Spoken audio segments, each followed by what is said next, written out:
Welcome to the award-winning RotoWire Fantasy Basketball Podcast, brought to you by RotoWire's free trial at rotowire.com/pod, and Edge Boost and PoolGenius. It is Friday, February 21st, 2025. Alex Barutha here with Kieran Sprecher. Ken and Shannon are not here. They were both in Las Vegas, Nevada, so they are coming back next week. Our top story, Kieran, Victor Wembanyama, done for the year after a diagnosis of deep vein thrombosis. My first, this took the air out of me when I was just at work, saw it come through on Twitter. And I was just like, are you, I slumped in my desk. I was just like, oh my God. Spurs played last night, actually. 120-109 win. Bismack Biyombo got the start on his 10-day contract, played 16 minutes, 8 points, 3 rebounds, 2 assists, and a steal. Sandro Mamukelashvili was a DMP. Charles Bassey is still hurt, so he didn't play. Jeremy Sohan is really the only other big, quote-unquote, that played in this game. Posted 12 points, 5 boards, 4 assists, and a rebound. He's rostered in, most leagues, so there's not too much actionable there. So what are we doing here, Kieran, for fantasy? What's going on? I mean, just on the personal side, I was in the same boat as you. Just such a devastating injury to a young guy that kind of we have this stigma around NBA players now where they're resting and they want to sit out. And he seems like the guy that wants to break all of those norms, right? And so, obviously this is a super serious injury and there's nothing you can, question about this. But it's just a tough break. And my brain instantly went to who cares about the next 30 games? What does this mean for next season? What does this mean for his entire career? Asar Thompson just came back from something similar. That was a pretty long time off, and obviously rightfully so. Chris Bosh dealt with blood clots.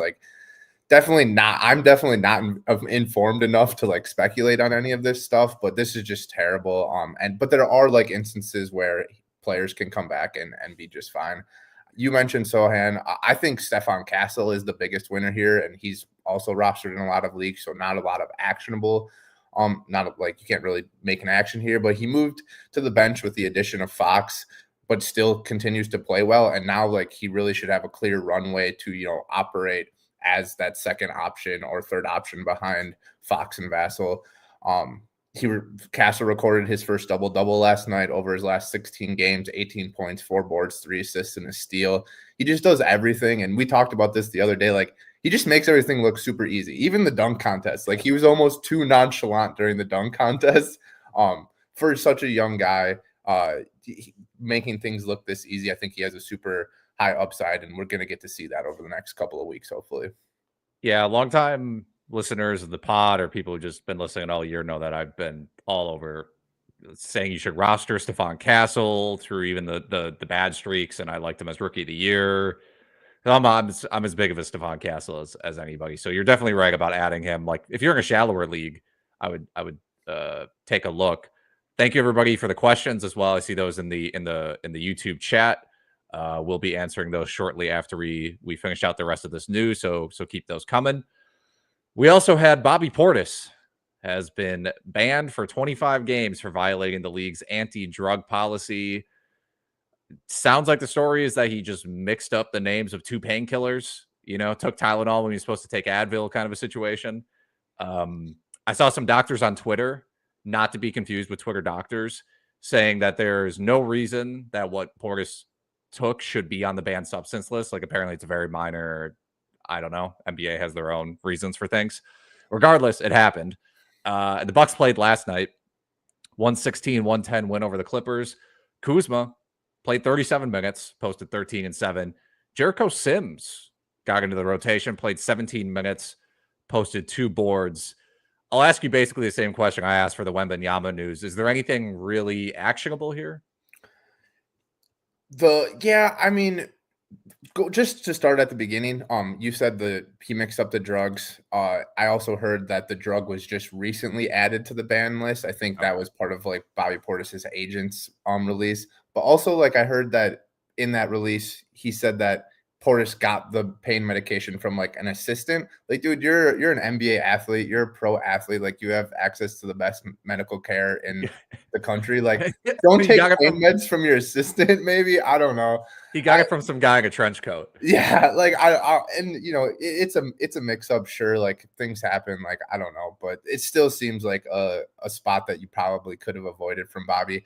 Look, I don't think there's really much actionable here. I was on the SiriusXM show with Waylon yesterday, and I was, naming the guys like Andre Jackson. He's had opportunities to get minutes. Taurean Prince, he's already getting minutes. Like these guys have already.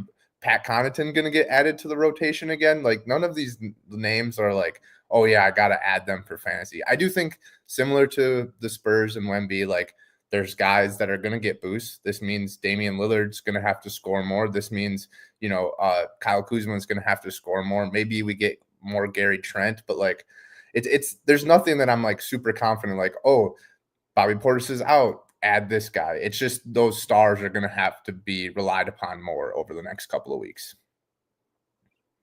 Yeah, the Bucks roster is pretty thin, but the Kuzma trade was kind of a perfect timing situation, right? And that they can just feed minutes to him. And Jericho Sims doesn't really fit with Giannis, but he's a freak athlete, so we'll see what they can get out of him. The Middleton trade, like, it has been a huge win for the Bucks at this point. Like Kuzma's playing 37 minutes per game. I don't know the last time Middleton played 37 minutes in a week. Like no offense to Middleton, like obviously all-time great Buck player, but they just need guys to soak up minutes, and that's what Kuzma has been doing for them for sure.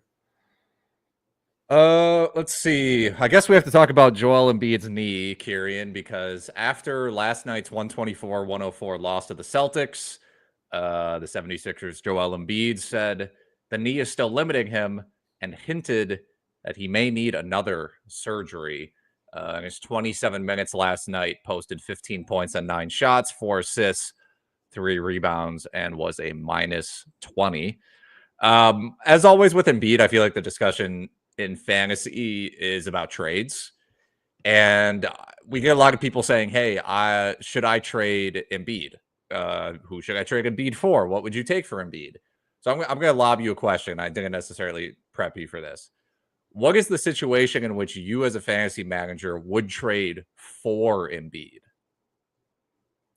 If I was in a very deep 14-team, 16-team league that had daily lineup, you were able to like change your lineups daily. If you're in a week-long or even a bi-weekly setting, like Embiid honestly should be on the waiver wire. Like that maybe he's the longest stretch of games played this season is 4. So like even if he plays 1 or 2 weeks, like you could find a Donovan Clingan or a Santi Aldama that's going to put up more production in 4 games than Embiid's going to put up in 1.5. And that's if we're lucky he plays 1.5 games.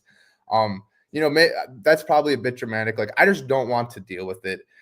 Anytime a little red Q or a little red O pops up on the ESPN or Yahoo Fantasy page, like that's CBS, like that just makes everything more difficult for you. And Embiid is the most annoying player to roster right now, and you can't trust him. So if you can swap him out daily and put him in when he's available and you have extra roster spots, sure, that seems ideal, but that's just not the case for a lot of fantasy managers. Yeah, I've been and this is sort of my standard answer when it comes to who should trade for one of these, like Paul George, Joel Embiid, Bradley Beal.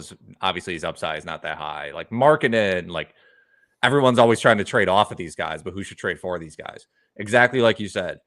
If you're in a daily lineups league, and I think you shouldn't even be making these moves unless you are like middle of the pack or worse in your league. I mean, you have to, this is all upside plays, right? Your goal is I have to get a pure upside player that I can put into my daily lineup, hope I get a best case scenario, and then really just work the streaming, like just stream crazy for the rest of the season. So I think we're aligned there. But even in like an ideal situation, if you're playing for high upside, like how many other injuries do you have to deal with? Like there's so many other injuries, so that you're rostering. Well, I gotta hold on to Jalen Suggs. I gotta hold on to blah blah blah. Like it's just tough, and Embiid makes everything tougher because you can almost count on him to miss games.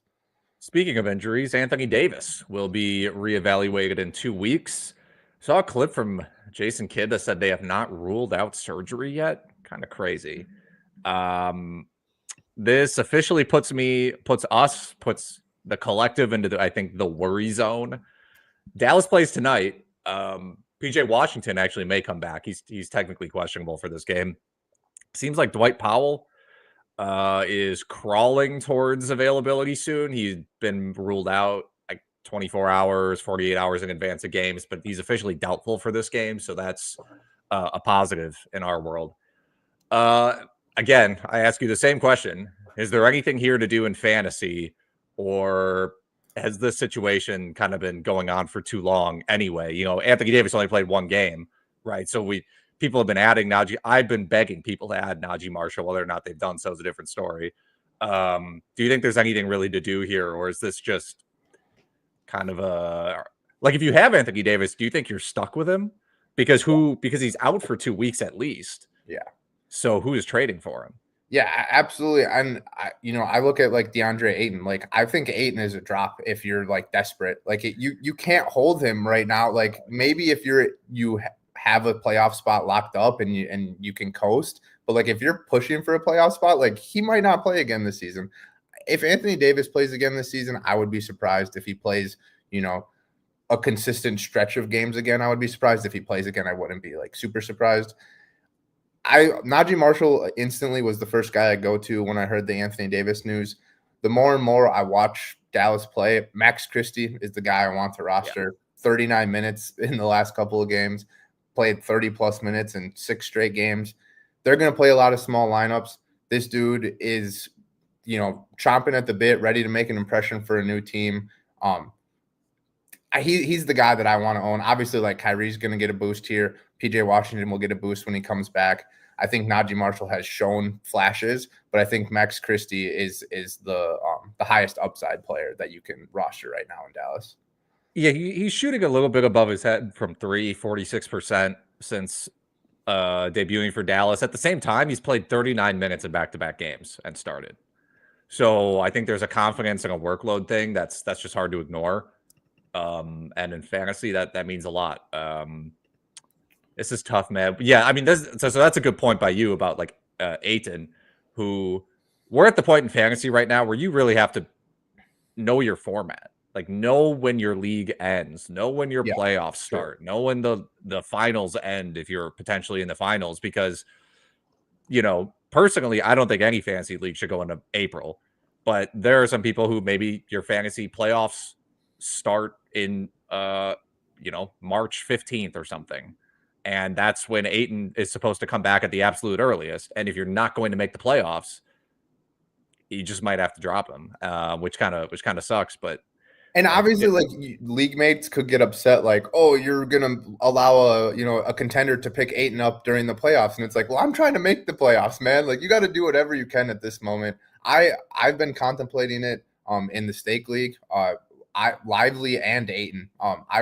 Rebounds and blocks were like the only thing keeping me afloat in that league. And then I take those 2 hits and I don't want to move off of them because I need rebounds and blocks, but it's almost like I have to completely 180 pivot and go after other categories and drop those guys because I can't count on any production over the next 4 weeks. And I could be, I'm already not looking great and I could be completely drowned by that point.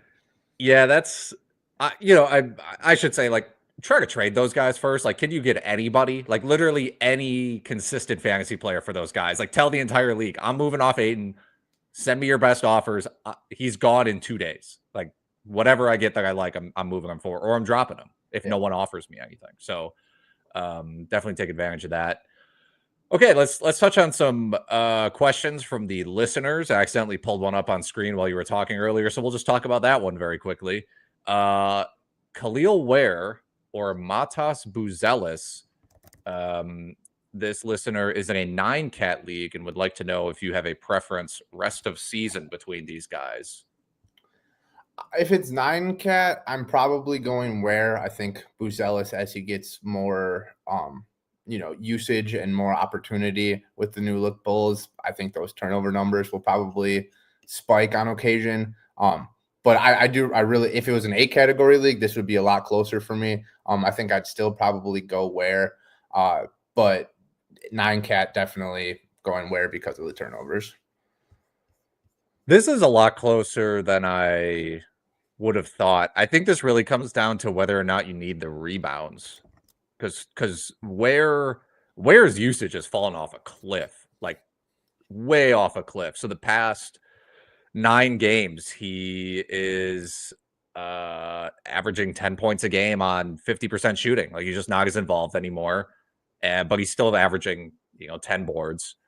So I would say if you really need the rebounds, Ware, but there are situations where you might want Buzelis. But that's a tough. I understand why you're asking that question.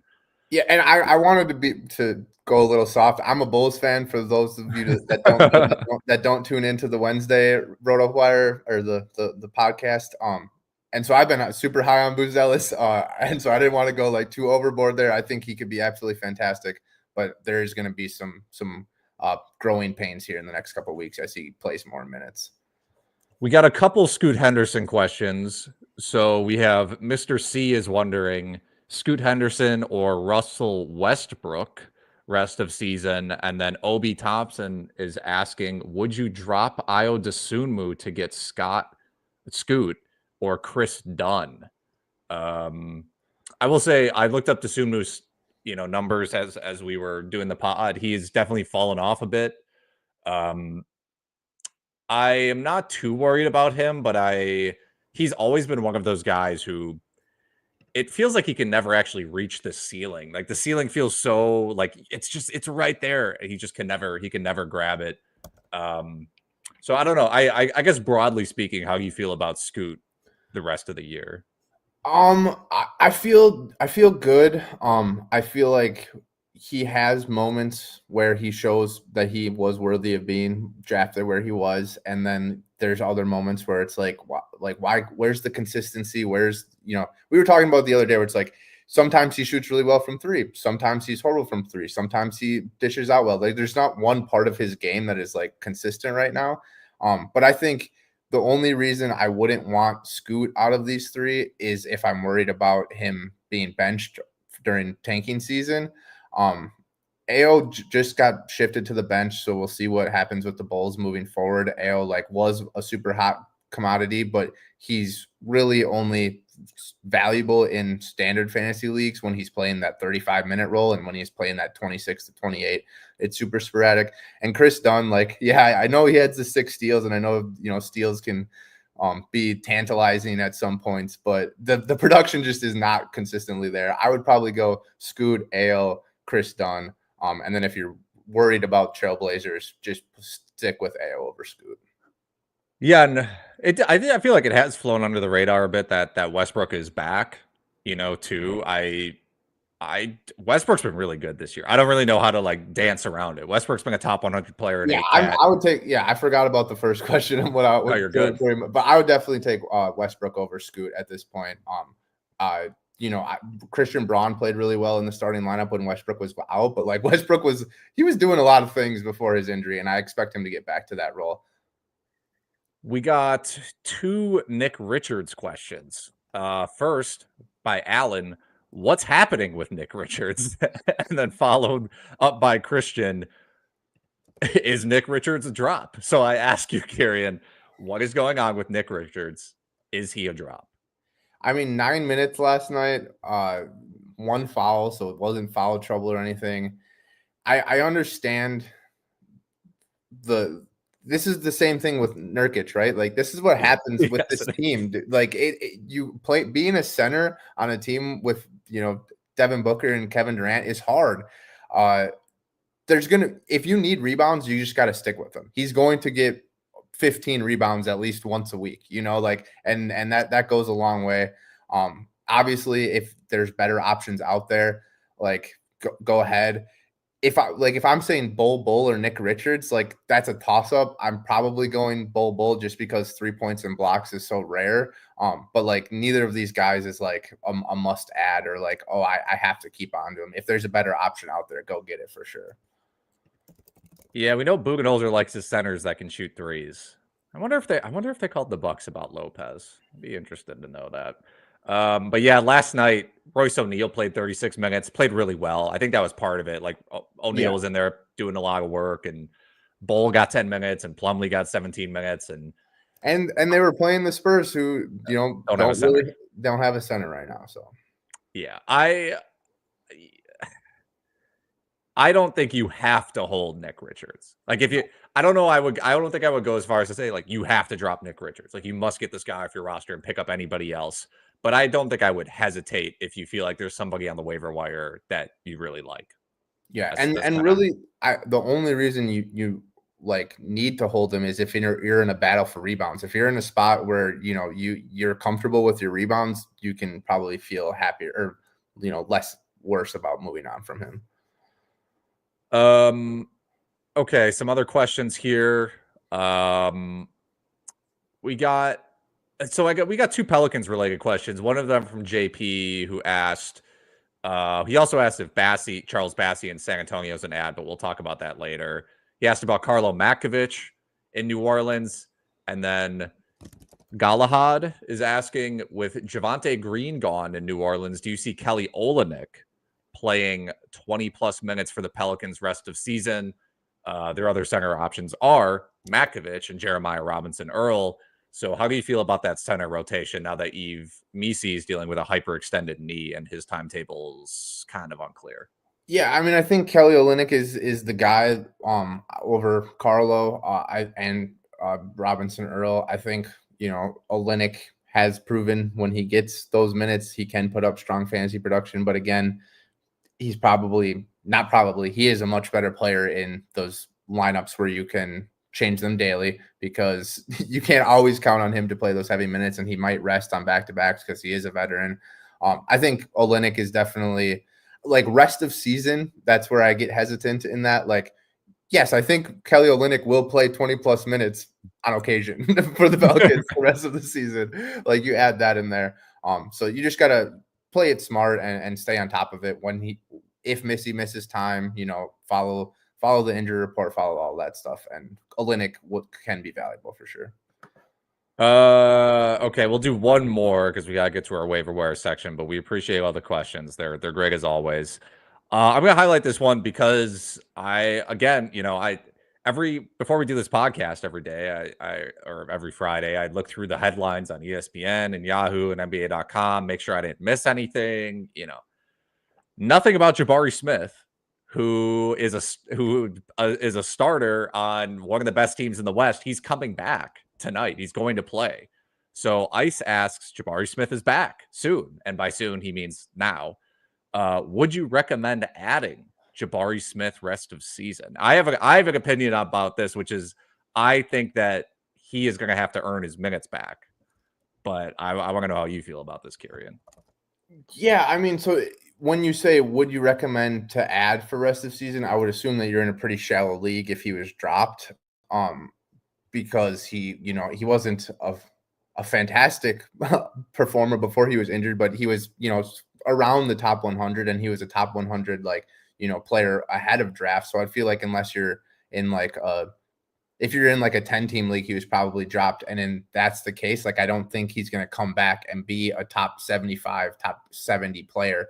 Like you said, I think he's going to have limited minutes at first. And if he's not, playing super well, he's not going to earn that 35, 38 minute role again. And if he doesn't have that, he's definitely not going to be a top 100 player.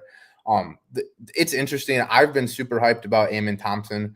But the Rockets kind of struggled there for a little bit, so while Thompson put up strong numbers, the winning wasn't there. So maybe that influences a little bit. And if Jabari comes back, and they start winning again, he can get those minutes. If you're in a 10-team league, I'm not adding Smith. If you're in a 12-team league and you need some help, I think that's fine. But the 30-plus minute role is not going to be there tonight, and it probably won't be there for another week or so, if that. Yeah. Van Vliet has missed, 7 games straight, and they've only won 2 of them. So I think a lot of their losses have really coincided with Van Vliet being gone. Yeah. Van Vliet seems like he's going to come back soon. It's not going to happen tonight. But in theory, it seems like we don't know. But by next week, both of these guys will be back in the rotation. And that's like minimum 50 minutes, that are just back in this rotation now after Amen Thompson's been getting time. And, Jalen Green's been playing a lot of minutes and Cam Whitmore's been in the rotation. So a lot's going to change for Houston probably starting next week. Okay, before we get to our waiver wire section, we do have a word from our friends at PoolGenius. Want to win more in your golf, March Madness, and football pools? PoolGenius gives you data-driven picks and strategies to outsmart the competition. With over a decade of analytics and historical data, PoolGenius is the only site dedicated exclusively to helping people win sports pools.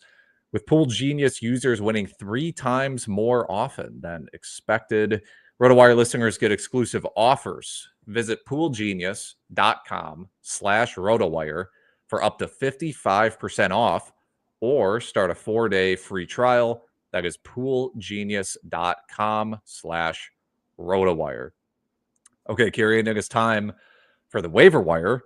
We each have 4 suggestions here. At least one of these is for deeper leagues, meaning 25% or fewer of usually Yahoo leagues.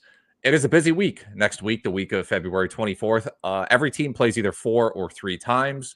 Most of them play 4 times, so you do have some decent streaming opportunities here, and some higher floor options. I'm just going to kick things off. Make sure to roster Donovan Clingan, who is 39% rostered in Yahoo. So there might be some shallower leagues out there where he's still available, but as a starter, he's averaging 8 points a game on 53% shooting, 10 rebounds, 2.9 blocks, 1.2 assists. That's 31 fantasy points. But the past 2 games, so last night, he plays 17 minutes and puts up 6 and 6 with 3 blocks against Jackson Hayes. Before that, he played 31 minutes and had 17 and 20 with 3 blocks against Nikola Jokic. I think some of this is matchup based. Like, I don't think you can make a player in a lab worse for Clingan to guard than Jackson Hayes, who is like an athletic, like a top shelf athlete and just like can run circles around Clingan. So that's kind of an issue. But it didn't scare me off, right? Clingan, he's just such a rebounding and blocks, already a master as a rookie. Whether or not he's like a super effective player, it's a different conversation, but he's very good at those things already. And I think he should be rostered.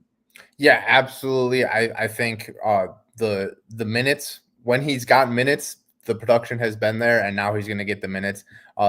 Mike Barner on the Wednesday show, we were super in on Clingan. We thought the Ayton, Robert Williams were going to get traded or whatever, and then the trade deadline happened, and we're like, we're sorry, everybody, it's time to move off. And then Ayton got hurt, so it's kind of been a roller coaster for Clingan, but it's full steam ahead for sure. I'm going over to Atlanta. I'm going with Caris LeVert. He's rostered in 29% of Yahoo leagues right now. Over his last 3 games, LeVert has averaged 17 points, 7 boards, 3 assists, a block, and nearly a steal, playing 32 minutes per game off Atlanta's bench. This is, simple addition by subtraction. Jalen Johnson's out for the season. DeAndre Hunter is in Cleveland. Bogdanovich is in LA. LeVert should be able to handle this 30-plus minute role moving forward. You're looking at like the only players that are playing more minutes than LeVert over the last couple of games are Trae Young and Dyson Daniels. So like LeVert has solidified himself. Maybe if he gets cold, those minutes drop occasionally. But right now he is a clear go-to option, even if he is coming off Atlanta's bench. Yeah, it was kind of confusing that his roster rate was so low because people just kind of hang on to Caris LeVert all year. Like, I'm one of those people who just hang on to Caris LeVert because I'm like, well, one injury on the Cavs and his usage goes up and then he gets traded and put into a situation, and dude, it's still low. One storyline that I feel like has not been talked about a lot this year is Ty Jerome. Like, I think the only reason why the Cavs moved off of LeVert is because they're like, we like Ty Jerome as the backup guard, and he's maybe more consistent than LeVert is. I don't know, but like Ty Jerome has been fantastic, and I don't think like the Cavs wanted to move off LeVert, but they're like, hey, we can add a big wing and upgrade over Dean Wade, Isaac Okoro, these guys, and get Hunter. And then Jerome just fills the LeVert role. But like LeVert is a very, very good player, and he's getting an opportunity that he never really had in Cleveland. Jerome was a very quiet 6'5", Yeah.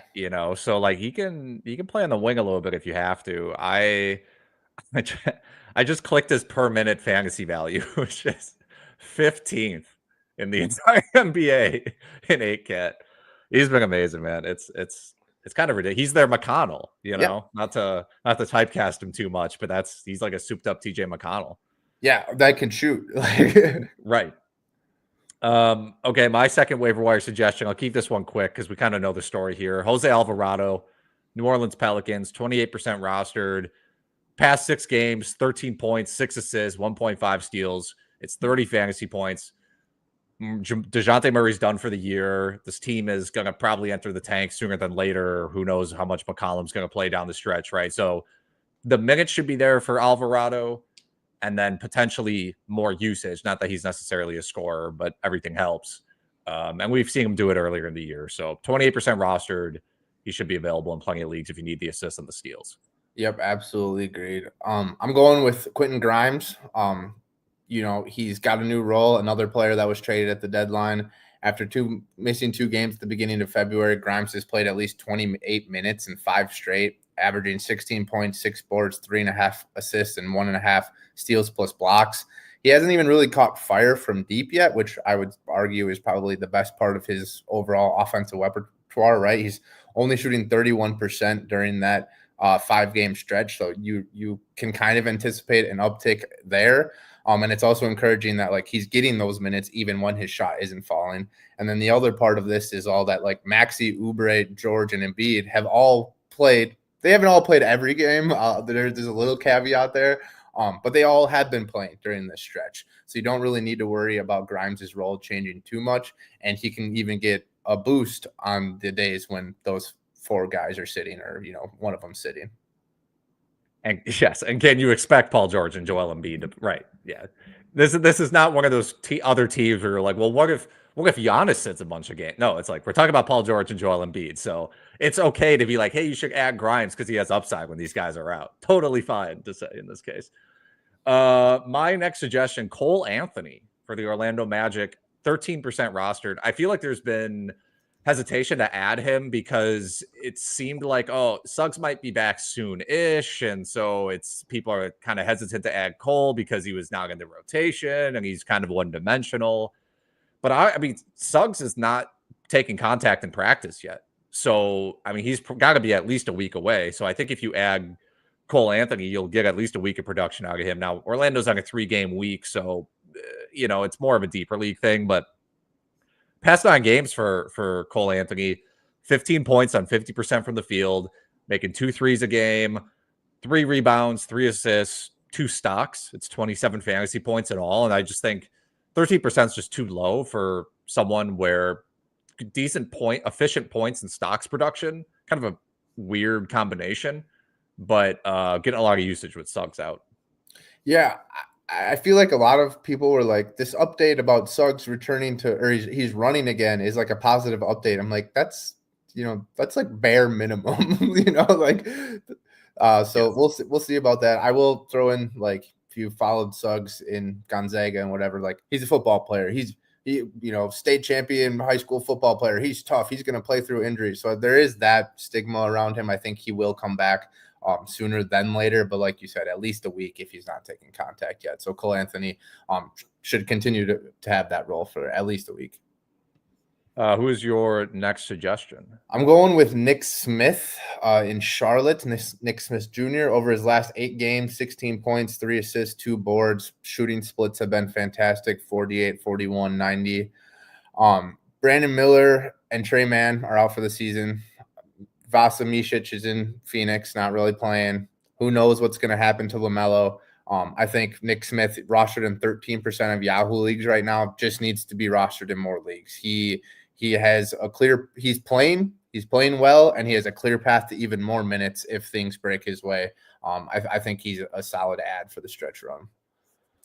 First round pick out of Arkansas last year. As of right now, he's mostly like a threes guy who can get you some assists now and then. But if you're in a category league, I mean, threes are threes, right? They're a category. So, and you're totally right about LaMelo. I mean, he sat out last night for ankle injury management on the second night of a back-to-back. So I don't, off the top of my head, don't know how many back-to-back Charlotte has the rest of the year, but he might continue to sit those out because they are in big trouble in the standings. And I think they want to be. They're 14 and 40. And the other thing I would add there is just that like Elfrid Payton is on a 10-day deal. So if he doesn't sign a season-long contract, you could see an uptick in assists for Nick Smith once he starts playing more point guard. I know they got KJ Simpson on like a 2-way deal too, but I think there is an opportunity for Smith's role to like grow into more of a not 3-point specialist. But right now, yeah, you're definitely right. He's kind of tethered to that one category.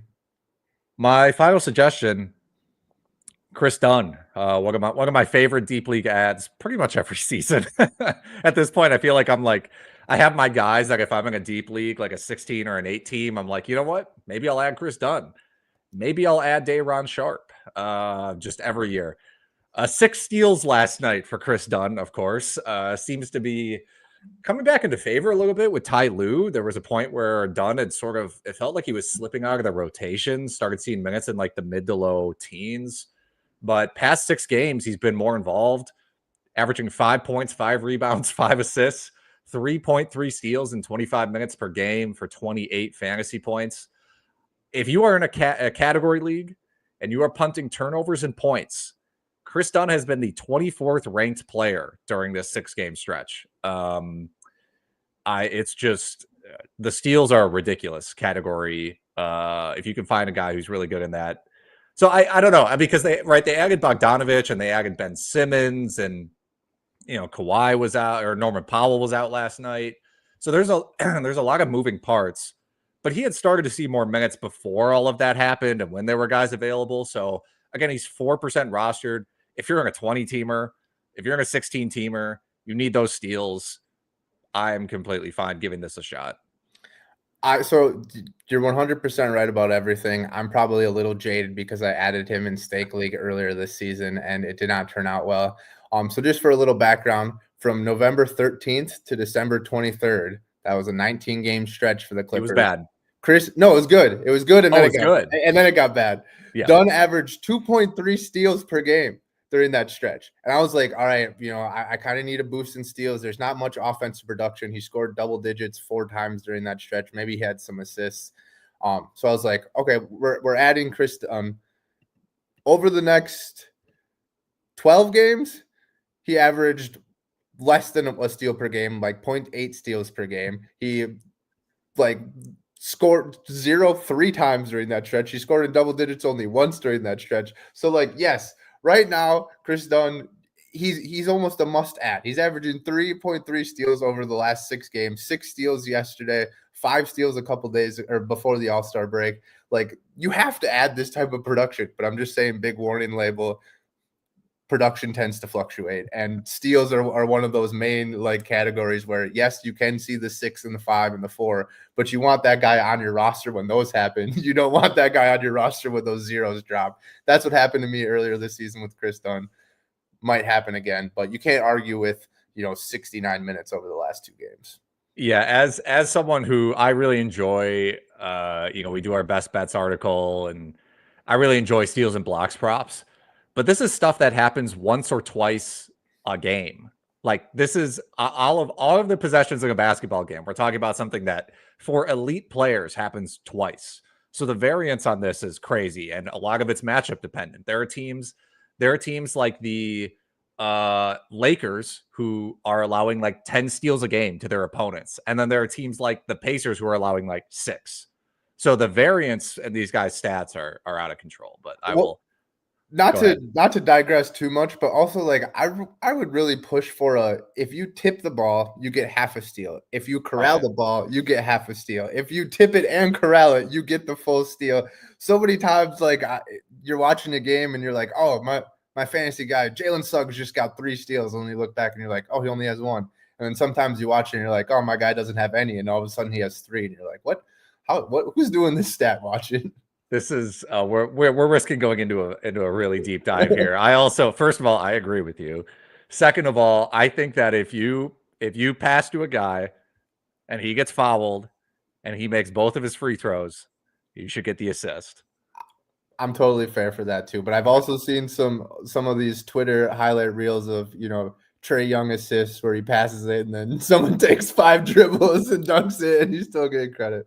But anyways, we don't want to go too far down this rabbit hole. What we want to do is talk about Charles Bassey. Yes.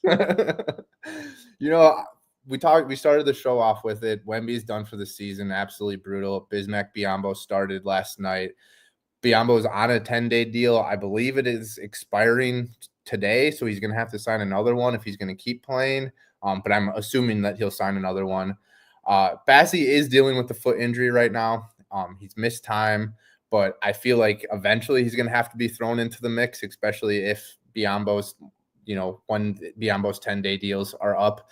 Bassey has played at least 15 minutes in a game 8 times this season. He's averaged 10 points, 10 boards, 2.5 blocks while shooting 60% from the field. That's like essentially what we were talking about with Donovan Clingan, coming in Portland, and he's the top ad of the week, of the last couple weeks. So Bassey has this potential to be an absolute stud per 36-minute production, 15 points, 15 rebounds, 1 steal, 3 blocks per game. Is he going to get 30 minutes a game? Probably not this week. Maybe next week. We'll see what happens. But I think he's at least worth a flyer at this point. Only rostered in 10% of leagues. That was like 5%, 3% yesterday when I first looked this up. But obviously the Wemby news, that's trending up. So try to stash him while you can.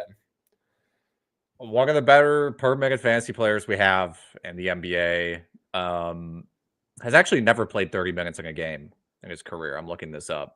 So don't expect him to. No. But he has played as much as 27. And yeah, you mentioned, I think you said foot, but it's a knee injury. Because I remember seeing this happen live because they were playing the Grizzlies and someone fell into his leg and he was pretty concerned about it because I think it was the same knee that he tore his ACL last year or something. That was a while ago. All the injuries blend together. But yes, he hopefully will be back soon. And this is a good suggestion because again, per minute, it's 1.2, 1.3 fantasy points per minute every year. So he really only needs 20 minutes to be worth rostering in 12 or 14 team leagues. Okay, we are going to move on to our Friday DFS / pick'em / gambling picks here in a second. But first, a word from our friends at Edge Boost. Have you ever had your debit card declined or had to call your bank at 3 a.m. in Vegas? Edge Boost is the first consumer-facing online bank dedicated to the gaming industry. There are numerous benefits to using Edge Boost. $250,000 per day in debit deposits with unlimited withdrawals, cash back on sports betting, DFS, and sweeps, 100% approval for all gaming activity, financial segmentation and discretion, and responsible gaming. Compatible today for prediction markets, iCasino, DFS, sports betting, lottery, brick and mortar casinos, horse racing, and sweeps. No transaction reviews or account freezes. Visit edgeboost.bet today and use promo code ROTOPOD. That's promo code ROTOPOD. Okay, let's talk a little bit about the slate today. It is a 9-game slate. The highest over-under, Knicks at Cavs, 242. Largest spread. What a big surprise. Oklahoma City is involved. They are 15-point favorites on the road in Utah. I will also use this opportunity very quickly to talk about RotoWire's picks and props app / tool that we have. On the RotoWire website, you can go to rotowire.com/picks.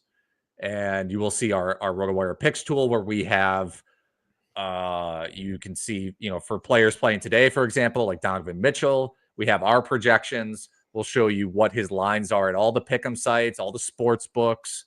You can compare those against each other and see our favorite picks. This is also an app. So if you go into your, Android or Apple store, just type in RotoWire. You should see it, Picks and Props app. Give that a download. It's free. And you can see what we're talking about. It's harder to explain than it is to see. Once you see it, you'll know exactly what you're looking at. And it's great stuff. I look at it every day when I'm making picks. But Kieran, I know that you have 2 bets in mind for today, right? Yes, sir. You started off with talking about Knicks at Cavs. This is the highest over under at 242. I'm gonna take the under here. The under is hitting 5 straight games between these two teams. They're both on the second half of a back-to-back set. Maybe a little sluggish, two contending teams that are probably maybe going to match up in the playoffs. If it's a February 21st game, obviously it's right after the All-Star break. They're going to be hyped, but also like you're not going to pull out all the tricks for this one, right? So I think this could be a sluggish battle where two, heavyweights kind of just get into the thick of in the weeds, and it's kind of just a bare knuckle fight. So I like this going under. I also would probably lean Cavs here in this situation. The Knicks haven't been great on the second night of back-to-backs. And we're still not really sure about what's going to happen with Josh Hart. He sat out yesterday, first absence of the entire season, with a knee soreness, which he's kind of been battling all year. And so like sitting out the first half of back-to-back, they play Cleveland and then they play Boston this weekend. So maybe he comes back. I'm not expecting him to play tonight. So I would lean Cavs, and I'm definitely on the under 242. Yeah, we definitely saw some sloppy, low-scoring basketball last night. Yeah, very much so. Lakers had 24 turnovers, Bucks at 18, Suns at 18. It just, yeah, a lot of teams scored in the 1-0s, 109, 104. And the Knicks, I mean, I don't remember if you mentioned this. The Knicks, they went into overtime against the Bulls last night. So they might even be more tired. And yeah, that's a good call. So I want to lob a couple of these off the picks and props app, a couple of names for you. So one of our highlighted players on the picks and props app, who we are leaning less on, and I think this makes sense given what you said, is Donovan Mitchell, who has a points and assist prop at DraftKings Pick 6 of 31.5, when most of the sports books have 29.5. So we're leaning under. And I assume you are at least interested in that, given that you think this game is going under. Yeah, and Mitchell obviously played last night, first game after the All-Star break, 8 for 21 from the field, 26 points, only had 2 assists. He also didn't reach this mark in the 2 games before the All-Star break. Those 3 games were against Minnesota, Toronto, and Brooklyn. So pretty susceptible teams, I would say, defensively, maybe outside of Minnesota. And I think the Knicks are a much better defensive team. I think OG Anunoby, Mikal Bridges, their sole intention is going to be on slowing down Mitchell. So I would definitely be interested in taking the under there, especially if you can find it at 31.5, where, other sites, which the handy dandy RotoWire picks and props tool shows us, is that other sites have this mark even lower. So if you can take advantage of the 31.5 on DraftKings, definitely take the under there. Okay, and then we have where we're leaning the most on our picks and props app, Zion Williamson. DraftKings Pick 6 has him 35.5 points, rebounds, and assists. We like the over on that. Most other pick'em sites have him at 36. Most sports books have him at 36 and are leaning towards the over in terms of juice. He's going up against the Dallas Mavericks tonight. PJ Washington's question. They have no bigs. Yes. Maybe Washington comes back, but it's his first game after the break. So how are you feeling about that one? Yeah. And look, we can take as many digs as you want as Zion as possible. The last game Zion played, he had 33 points, 9 rebounds, 7 assists. The game before that, it was kind of a dud. They got blown out. The game before that, he had 40, so yes, he's been in and out of the lineup, but when Zion has played this season, he's looked pretty good for the most part. And the biggest story here, Dallas has no bigs. I expect this one to be pretty high scoring, and I expect Zion to have, at least 20 shots with a lot of easy looks around the rim. Yeah, 237 over under in this game with a 5-point spread. So both teams expected to get up and down. And yeah, I mean the rest versus rust thing is certainly a question to ask with Zion, But if there's a chance for him to maybe come out looking fresher than he ever has, it could be coming out of the All-Star break when he was already playing games. So yeah. I think it makes sense that you could look at the over. And look, that 40-point game that I was talking about came in 28 minutes. So even if he's not playing 30 minutes, which I would hope he would after the All-Star break, but who knows? Even if he's still in that 28-minute role, like he can still easily surpass the 35.5-point rebound assists in just points, especially if Dwight Powell is his primary defender. I didn't realize this. He has not played 30 minutes since November 1st. Yeah. It's been bad. Wow. Well, he's putting up numbers. I feel crazy. 2023, 70 appearances. I bought into that so much. He played 70 games. That's pretty good. He's only 23. He was going to start. It was going to be the beginning of a new era for Zion, and now he's currently at 18 games played. For those wondering, I there was that high. There was that quote before the season where he's like, "I'm coming for straight vengeance this year," and like part of me was like, "Oh no, this might be the kiss of death this year." That he's like, who's the vengeance against himself? Yeah, right. Like, I don't, who was like, you know what, Zion? The whole sentiment around Zion is, man, we wish he could play more. Like no one is like Zion is bad at basketball. It's just like we want to see more. Oh man. Okay. Do you have anything else for tonight, or does that wrap it up for your? I kind of like the Kyle Kuzma revenge game. We'll see what happens with Milwaukee's injury report. Dame was questionable. Giannis was questionable. These for the first half of the back-to-back, they might sit. Brook Lopez might sit. Even if they don't sit, obviously no Bobby Portis too. Even if they don't sit, I still like Kuzma to have a little bit of a revenge game, at least more shot attempts. He's averaged 17 points, 9 boards, and 2.5 assists in 37 minutes. 37 minutes since being added to the starting lineup. He should probably start again tonight. Well, maybe not start, but like he should play 35 plus minutes again. And so I like a huge revenge game from Kyle Kuzma here. I could certainly see Kuzma being more motivated than usual. The sports books I looked at they didn't have a lot of Bucks props up yet because the injury report's probably going to be pretty massive for the second night of a back-to-back. But if you're playing DFS, try to get him in now while that salary's low, because if Dame or Giannis sits, then Kuzma's salary is probably going to get boosted quite a bit. All right, that will do it for us on the RotoWire Fantasy Basketball Podcast. Thank you, everybody, for joining us. Again, thank you to our sponsors, Edge Boost and PoolGenius. Don't forget to check out rotowire.com/pod. You get the free look behind our paywall. There's a lot of baseball going on right now. You get access to a lot of our great paywall baseball articles, which are immensely popular. I can't recommend them enough if you are interested in fantasy baseball.